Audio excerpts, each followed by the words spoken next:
대학에서 무용을 전공하는 딸이 제게 이런 말을 했습니다. 강의 시간에 교수님이 예술은 여유로운 사람만 할 수 있다 말씀하셨는데 자신은 그 말을 듣고 마음이 너무 불편했다는 거예요. 여유라는 이 단어가 딸아이의 마음을 자극한 것 같았습니다. 아이가 생각하는 여유의 의미는 아마도 인생을 성실하게 살아가는 사람 앞에서 함부로 말해서는 안 되는 부끄러운 개념처럼 여기는 것 같았습니다. 저는 교수님이 한 말에 대해서 좀 고민해 볼 필요가 있다라는 생각을 하게 되었습니다. 세상에 돈과 시간이 넘쳐서 여유를 느끼는 사람이 얼마나 될까요? 거의 없겠죠. 있어도 작은 수에 불과할 겁니다. 사람들은 대부분 돈이 있어도요 부족하다고 여깁니다. 시간이 있어도요 빠듯하다고 여겨요. 그래서 실제로 자신이 여유가 있다고 생각하는 사람은 그다지 많지 않다는 것입니다. 그러면 예술가들은 모두 극소수에 속한 사람들일까요? 그건 절대로 아닐 것입니다. 오히려 반대인 경우가 더 많다는 것을 우리는 잘 알고 있습니다.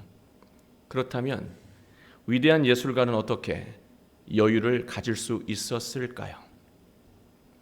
여유는 자신에게 소중한 것 중에서 일부를 포기했을 때 얻어지는 것입니다. 자신이 소중하게 여기는 일이든 돈이든 만남이든 이 중에 하나 이상을 포기할 때 얻어지는 것이 바로 여유라고 하는 거예요. 여유는 평소에 보지 못했던 자신을 비로소 제대로 보게 만듭니다. 여유는 자신의 부족한 것을 보게 만들기도 하고요. 자신의 넘치는 면을 보게 만들기도 합니다. 결국 이것은 기회가 돼서요. 자신을 조율할 수 있게 만든다는 거예요.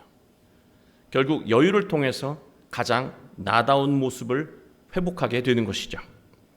가장 나다운 모습에서 고유한 창조물, 바로 예술이 만들어지는 것입니다. 여유는 좋은 환경이 주는 선물이 아닙니다. 무엇인가를 포기할 때 만들어지는 소중한 기회라고 하는 거예요. 소중한 것을, 더 소중한 것을 얻기 위해서 포기할 때 여유가 생긴다는 말씀입니다. 작은 하나도 포기할 줄 모르는 욕심장이에게는 여유는 절대로 허락되지 않는다는 것입니다. 우리가 여유를 확보하지 못하면 나는 나답게 살 수가 없는 거예요. 마치 남의 인생을 사는 것처럼 공허해질 수밖에 없습니다. 마음은 헛헛해지고 행복은 점점 멀어지는 것이죠. 우리 모두 오늘 말씀을 통해서 우리 자신을 위한 복된 여유를 만들고요. 예수님을 통해서 자신을 충만하게 채우게 되길 주님의 이름으로 축원합니다. 마태복음 28장은 우리가 아는 대로 마태복음의 마지막 장입니다. 예수님이 돌아가신 후에 제자들과 여인들은 슬퍼하며 절망하고 있었습니다. 제자들은 자신의 영적인 상태를 돌아볼 만한 그런 여유가 없었습니다. 하루 종일 미래에 대한 걱정과 불안에 시달리고 있었습니다. 여유가 없이 메마르게 살아가는 이 제자들의 모습이 오늘을 살아가는 우리의 모습이 아닌가라는 생각을 해보게 되었습니다. 또 이것은 초대 교회의 모습이기도 하거든요. 코로나 이후를 걱정하는 오늘날 교회의 모습이라고 할 수도 있는 거예요. 다시 살아나신 예수님은 예수님을 찾아 헤매던 여자와 제자들에게 다가오셔서 말씀하셨습니다. 10절 말씀 보시면 무서워하지 마라. 가서 내 형제들에게 갈릴리로 가라 하라. 거기서 나를 보리라. 그렇게 이미 앞서 10절에서 말씀하셨습니다. 16절 예수님의 말씀대로 11 제자는요 갈릴리로 가서 예수께서 지시하신 산에 이르렀습니다. 11 제자, 12 제자가 아니고요 11 제자. 이 11라고 하는 숫자는 그동안 예수님과 제자들 사이에서 어떤 일이 일어났는지 선명하게 기억나게 만드는 실패와 아픔의 숫자입니다.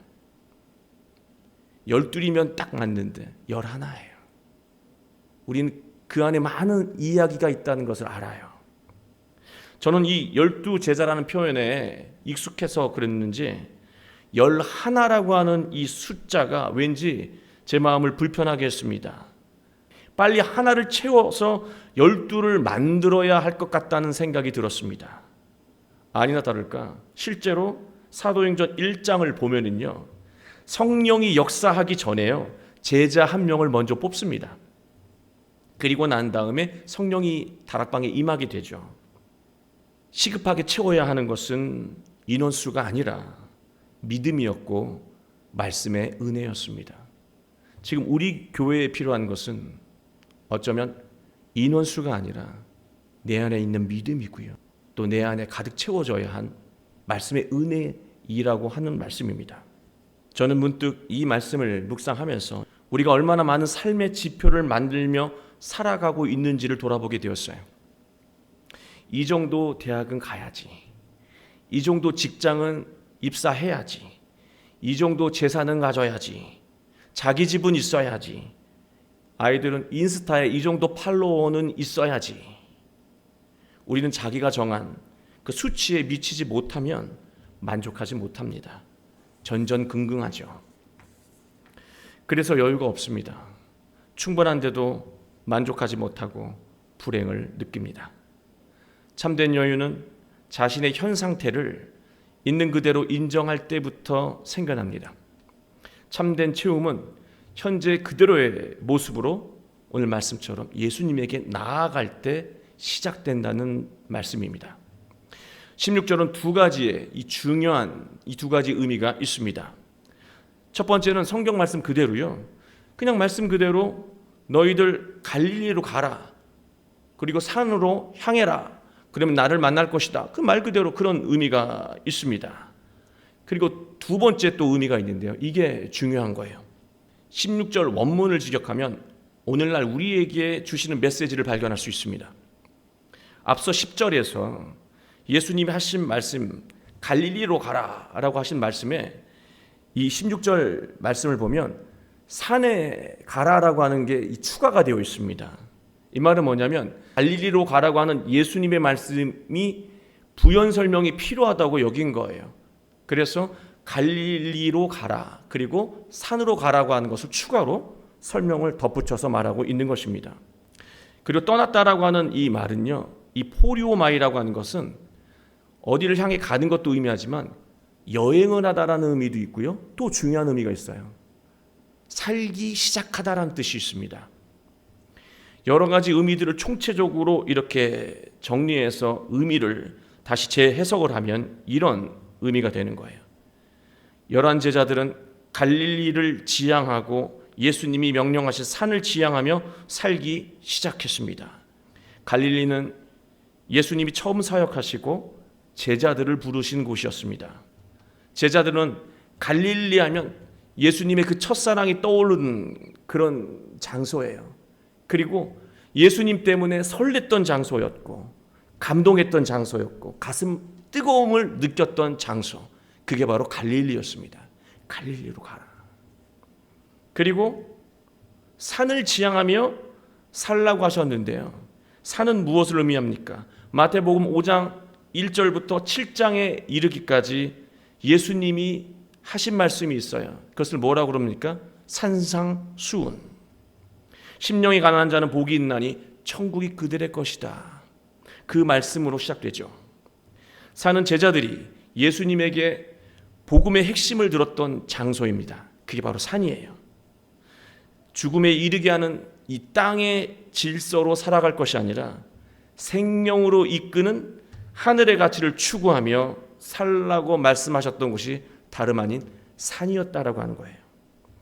제자의 삶과 예수님의 말씀을 지향하며 살기 위해서는요, 방법은 단 하나뿐입니다. 땅의 가치, 세상의 방식을 과감하게 포기해야 합니다. 그리고 실패한 과거의 일들도 용기 있게 떨어내야 해요. 나는 안 돼라고 하는 그 모든 실패의 기억들을 과감하게 떨어내야 한다는 것이죠. 그리고 다시 제자의 삶을 붙잡고 또 말씀을 붙잡고 살아가라고 하는 거예요. 너희들 뜨거웠을 때 그 제자의 기억, 그걸 다시 붙잡고 생명 말씀이 있었던 그 산상수훈의 그 감동을 다시 붙잡고 살아가라고 하는 거예요. 바로 그 순간에 예수님을 만나게 된다는 것입니다. 예수님을 만나면 참된 여유와 평화를 경험하게 됩니다. 세상의 것들로 손상된 자신을 치유하고 가장 나다운 모습을 회복하게 되는 것이죠. 17절 말씀인데요. 예수님을 배웠고 경배합니다 라고 되어 있습니다. 예수님에게 절을 한다는 거예요. 이 경배라고 하는 것은 절을 한다는 뜻이거든요. 오늘날로 표현하면 예배를 드리는 거예요. 예배라는 단어가 무슨 뜻입니까? 예를 갖춰서 절을 하는 거예요. 지금 우리는 하나님께 예를 갖춰서 절을 하고 있는 겁니다. 이 절을 한다라고 하는 것은요, 예수님을, 하나님을 세상에서 내 인생 속에서 가장 존귀한 존재로 여긴다라고 하는 그 고백이고 다짐이에요. 세상의 그 어떤 가치도 하나님을, 예수님을 대신할 수 없습니다. 그 다짐하고 고백하는 그 순간이 예배라고 하는 것입니다. 그러나 오늘날 사람들이 가장 귀하게 여기는 것이 무엇입니까? 사람들이 무엇에 머리를 숙입니까? 학연, 지연, 돈, 명예, 집, 사회적인 영향력과 같은 세상의 가치에 고개를 숙이며 살아갑니다. 이렇게 살아가게 되면요, 자신을 돌아볼 수가 없어요. 왜요? 돈도 많고 시간도 많은데요? 그런 생각 하실 수 있는데요, 자신을 돌아보지 못합니다. 오직 세상이 돌아가는 추이를 보면서 귀에만 엿보기 때문에요, 세상이 돌아가는 것에서 눈을 뗄 수가 없어요. 계속해서 세상이 돌아가는 것만 보고 있는 거예요. 그래야 내 이익을 얻을 수 있으니까요. 이런 상태로 살아가면은요, 절대로 자신을 볼 수가 없어요. 평생 자신을 모르고 만족감도 모른 채 불행하게 살게 되는 것이죠. 여러분은 나다운 것이 무엇일까 생각해 보신 적 있으세요? 여유 없이 살고 계신 거예요. 다시 한번 여유라는 단어를 정리하면, 여유는 시간을 내서 잠자는 걸 얘기하는 게 아니에요. 낚시 가는 걸 얘기하는 게 아니에요. 나를 돌아보는 시간이에요. 부족한지, 넘치는지, 어긋났는지, 뒤틀렸는지, 그게 여유라고 하는 거예요. 그렇지 않다면 아무 의미 없는 시간 낭비, 그 이상도 아니라고 하는 거예요. 예수님에게 온전히 경배하며 따르기 위해서는 세상의 가치와 방식에 고개를 숙이는 삶의 태도를 포기하고 버려야 합니다. 여유는 무엇인가를 버려야죠. 그 가치를 버려야 합니다. 이것을 우리는 세상과 등지고 살라고 하는 말로 착각하는데요, 그런 말씀 아닙니다. 세상에서 살고 있는 사람에게 세상을 등지고 살라고 하는 건 죽으라고 하는 거랑 똑같은 거예요. 그게 아니에요. 세상의 관점으로 자기 인생을 해석하지 말라고 하는 거예요. 예수님이 가르쳐 주신 하나님의 말씀의 관점으로 자기 인생을 해석하라고 하는 거예요. 세상의 관점으로 지금 이 상황 속에 있는 제자들을 해석하면요, 무식한 사람들이고요, 가난한 사람들이고 인생 실패자들입니다. 그게 세상 관점의 제자들의 모습이에요. 본인들도 그렇게 생각하고 있어요. 여러분은 어떤 관점으로 해석하고 계십니까? 그러나 하나님 말씀의 관점으로 보면 예수님을 이어서 죽음으로 치닫고 있는 세상을 생명으로 이끌어낼 몇 안 되는 위대한 사도들이라고 하는 거예요. 본인들은 그걸 몰라요.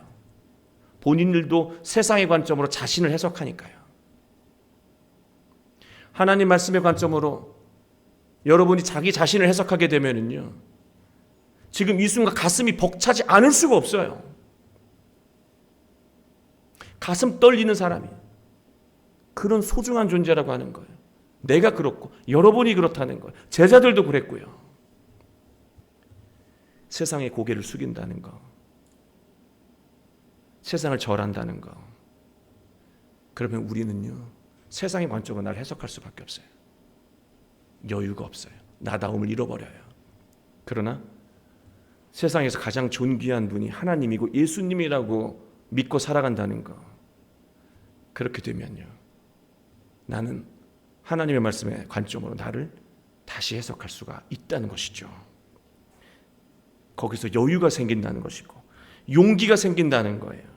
내가 이렇게 가슴 떨리는 존재구나라고 하는 자긍심이 생긴다는 것이죠. 세상같이 매몰된 나를 건져내고 나를 나답게 온전하게 만드는 이 여유는요, 하나님을 예배할 때 만들어진다는 것입니다.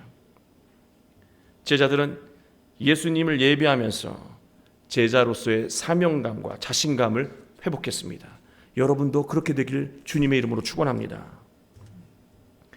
그러나 경배하며 예배하며 절을 하면서도요, 의심하는 사람들이 있었다 기록하고 있습니다. 이게 현실이에요. 성경에 나오는 위대한 신앙인들은 대부분 하나님을 의심하는 과정과 그 절차를 겪게 돼요. 마치 의심하는 것은 성숙한 신앙으로 가는 통과 의례처럼 여겨질 정도로, 기억나는 그 성경의 유명한 인물들은 전부 다 한 번 이상씩은요, 하나님을 의심하는 과정을 겪게 됩니다. 겪지 않은 분들은 몇 명 있죠. 다니엘을 비롯해서 몇 분이 있기는 있어요. 그러나 대부분이 다 하나님을 의심했다라고 하는 거예요. 자기 인생에서 일어나는 일들이 다 하나님의 섭리라고 믿었어요. 그런데요, 자기 인생 속에 좋은 일들만 일어나지 않아요. 이해가 되지 않는 일들이 너무 많이 일어납니다. 이해가 되지 않으니까요. 하나님의 섭리가 이해가 되지 않으니까 의심할 수밖에 없는 것이죠. 그러나 여러분, 우리 인간은요, 유한한 존재예요. 우리의 인식은 인간 대 개미 그 차이보다 더 커요. 하나님과의 우리의 차이는요. 하나님을 다 헤아릴 수 없지요. 유한한 존재가 무한한 하나님을 이해한다는 것은 어리석은 짓이에요. 하나님에 대한 의심은 생길 수밖에 없다고 했는데, 의심이 생기면요, 계속 그대로 가는 게 아니라 빨리 믿음을 회복해야 한다는 말씀입니다. 안 그러면 우리는 계속해서 불안을 느끼게 될 것이고 여유를 잃게 될 것입니다. 하나님을 예배하는 것은 하나님에 대한 믿음으로 그릇된 것을 떨어내고 내가 온전해질 수 있도록 참된 여유를 공급하는 시간입니다. 그게 바로 예배예요. 예배 드리지 않으면 나는 나답게 살 수 없어요. 여러분답게 살 수 없어요. 여러분답게 살지 못하면 아까 말씀드린 대로 남의 인생 사는 것 같은 그런 고단한 삶이 된다는 거예요. 예수님에게 예배하는 제자들에게 예수님은 다가오셨습니다. 예수님께서 나와 말씀하여 이르시되 하늘과 땅의 모든 권세를 내게 주셨으니, 예수님의 28절 말씀을 묵상하면요, 예수님이 제자들의 이 심리 상태를 얼마나 깊게 헤아리고 있는지를 알 수가 있어요. 예수님에게 절을 하지만 세상의 질서를 따르는 것이 더 안전하다고 생각하며 예수님을 의심하고 있는 제자들, 예수님 찬양합니다, 믿습니다 하면서 마음 한구석은 세상의 방식이 더 안전하고 빠르지 라고 여기며 의심하는 제자들에게, 오늘날 우리들에게 예수님은 말씀하십니다. 하늘의 권세도 나에게 있고 너희들이 그렇게 좋아하는 땅의 권세도 나에게 있단다. 너는 누구를 믿고 누구를 의지하며 누구를 따를 것이냐? 나를 믿고 나를 따르거라. 의심하지 말고. 인생에서 세상의 질서를 통해서 얻은 몇 가지 이익을 믿고 예수님과 등지는 것은 너무 어리석은 짓이라고 하는 것입니다. 믿음이 견고해질수록, 확고해질수록 고민은 줄어들고요, 우리의 삶의 무게는 가벼워집니다. 예수님은 자신이 무엇을 해야 하는지 깨닫지 못하고 고민만 하는 제자들에게 구체적인 사역을 제시하셨습니다. 그게 19절이에요. 그러므로 너희는 가서 모든 민족을 제자로 삼고 아버지와 아들과 성령의 이름으로 세례를 베풀고. 해석이 필요한 구절이에요. 이것은 예수님의 복음으로 다른 민족들을 굴복시키라는 말씀으로 생각하면 안 돼요. 강요하라는 말씀으로 이해하면 안 돼요. 이 말씀은요, 가르치라고 하는 거예요. 모르는 것을 가르치라고 하는 거예요. 세상의 질서로 인해서 훼손된 자신을 슬퍼하고 건강하게 회복할 수 있는 길이 어디에 있는지 복음으로 가르치라고 하는 거예요. 주입하라고 하는 것이 아니라 가르치라고 하는 거예요. 그러면 구체적으로 무엇을 가르치라고 하는 말씀입니까? 아버지와 아들과 성령의 이름으로 세례를 베풀고 라고 말씀하셨어요. 세례는요, 더러운 것을 씻는 과정이에요. 자신이 더럽다고 여기는 사람이 씻습니다. 나는 더럽다고 여기지 않으면 절대로 씻지 않아요. 내가 부족하고 내가 불의한 존재라고 하는 것을 인정하는 사람이 회개하고 복음을 찾습니다. 그런 사람에게 생명의 말씀으로 씻어 회복시키는 거예요. 그게 세례예요. 그 깨끗한 물, 그 더러움을 씻어주는 물이 무엇입니까? 마태복음에서는 바로 산상수훈 예수님의 말씀이었습니다. 그 예수님의 말씀으로 더러워진 영혼을 깨끗하게 씻어주고 회복시켜주는 것이죠. 예수님의 말씀으로 세례를 받은 사람은 앞으로 어떻게 살아가게 되는 거죠? 라고 질문할 수 있습니다. 아버지와 아들과 성령의 이름으로 살아갑니다. 이 말은요, 또 해석이 필요한데요. 아버지와 아들과 성령의 이름을 지향하며 살아가는 것을 말해요. 더 구체적으로 설명하면 삶의 희망을 하나님과 예수님과 성령에 두고 살아간다는 말이에요. 돈의 희망을 두고 살아가는 것도 아니고요. 권력의 희망을 두고 살아가는 것도 아니고요. 건강의 희망을 두고 살아가는 게 아니에요. 하나님과 예수님과 성령의 내 삶의 희망을 두고 살아간다는 말이에요. 오늘날은 성령의 시대라고 말을 합니다. 하나님의 시대, 예수님의 시대, 지금은 성령의 시대라고 말하죠. 우리가 희망을 걸어야 하는 분은 내 안에서 나에게 말씀하시는 성령님이라고 하는 거예요. 성령님이 나를 향해 말씀하시는 것을 듣고 순종할 때 우리의 삶은 완전해집니다. 그러나 우리의 마음이 여유롭지 못하면 성령의 음성이 들리지 않는다는 거예요. 내 마음이 분주하고 시끄러우면 성령이 나를 향해서 생명의 길을 인도해도요, 말씀을 지시하셔도요, 전혀 들리지 않는다는 거예요. 나 자신에 관계된 모든 것은 다 중요한 거예요. 그러나 그 어떤 것도 하나님보다 더 중요한 것은 없습니다. 여러분에게 관계된 모든 것들 다 중요한 거예요. 단 하나도 의미 없는 게 없어요. 다 중요해요. 알아요. 그러나 하나님보다 더 중요한 것은 세상에 단 하나도 없다는 거예요. 하나님만큼 중요하게 여겨온 것들을요, 하나님만큼 중요하게 여긴 것들은 시간이 흐를수록 나를 올가매는 올무가 된다는 사실입니다. 그게 나를 고통스럽게 만든다는 거예요. 여러분, 하나님만큼 중요하게 여기는 게 뭐예요? 남편이에요? 아내예요? 직장이에요? 자녀예요? 돈이에요? 집이에요? 자동차입니까? 영향력입니까? 이것만은 양보 못합니다. 자존심입니까? 그게 여러분을 고통스럽게 만드는 올무가 된다는 거예요. 지금은 그것 때문에 좀 여유가 있으세요? 시간도 있고 돈도 있고. 그게 올무가 된다는 거예요. 여러분, 하나님보다 중요한 것은 없습니다. 하나님을 예배하고 말씀으로 삶의 희망을 어디에 두고 살아가느냐 깨닫게 되면요, 하나님만큼 중요하게 여겨온 것들을 하나둘씩 정리할 수 있고, 그로 인해서 나에게 가장 완전한 답을 주시는 성령의 음성을 선명하게 들을 수 있게 된다는 거예요. 예배를 드리고 말씀을 묵상하게 되면 하나님만큼 중요하게 여겨왔던 것들을 하나씩 둘씩 내려놓게 된다는 거예요.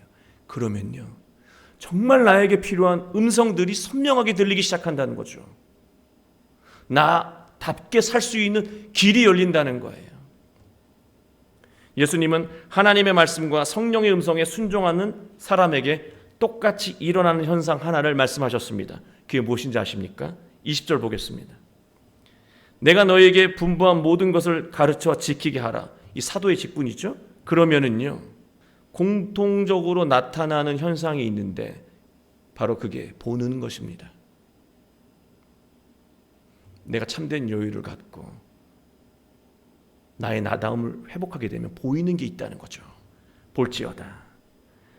모두 일상에서 동일하게 보기 시작하는 것이 있다는 것이죠. 그게 무엇입니까? 여러분, 제가 읽어드릴게요. 보게 되는 것은요, 내가 세상 끝날까지 너희와 항상 함께 있으리라. 예수님이 나와 함께 하신다는 것, 끝까지 함께 하신다는 것을 보게 된다는 것이죠. 지금 내 인생에 예수님이 함께 하시는 것을 보게 되면은요, 두 가지 감정이 생겨납니다. 자신감이에요. 나 혼자는 불가능해. 그러나 예수님이 나와 함께 하셔. 우리 교회와 함께 하셔. 자신감이 충천하죠. 동시에 또 하나 드는 감정이 있습니다. 두려움이에요.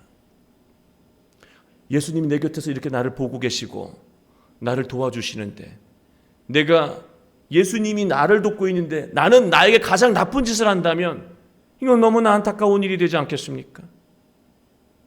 내 삶을 경건하게 돌아보게 된다는 거예요. 바로 거기서 놀라운 삶의 변화가 일어나기 시작한다는 것입니다. 잘못된 내가, 뒤틀려 있는 내가, 꼬여 있는 나의 마음들이 정상적으로 회복된다는 것이죠. 바로 나다운 모습이 회복되는 거예요. 바로 이 과정을 통해서 우리는 아름다움을 창조하는 예술가들처럼 아름답고 고유한 나다운 인생을 창조하게 된다는 말씀입니다. 사랑하는 교회 여러분, 우리는 수시로 바뀌는 세상의 질서에 온 마음을 쏟고 사느라고요, 나 자신을 제대로 돌볼 틈이 없습니다. 열심히 사는 게 중요한 게 아니라 나를 돌아보는 게 더 중요한 거예요. 지금 우리에게는 자신을 돌아볼 여유가 필요해요. 인생에서 하나님만큼 소중하다고 여겨온 것들을 하나둘씩 믿음을 가지고 정리할 수 있는 그 믿음이, 그 여유가 필요하다라고 하는 것입니다. 결국 하나님의 질서 안에서 참된 여유를 만드는 자가 예수님을 얻고 놀라운 능력도 함께 얻게 된다는 거예요. 여유를 만드는 자가 예수님을 얻는다고요. 여유를 얻는 자가 세상의 권세를 가지고 계신 예수님을 얻는다는 말씀이에요. 평생 예수님과 동행하며 가장 아름다운 인생을 창조해가는 여러분이 되시길 주 예수 그리스도의 이름으로 축원합니다.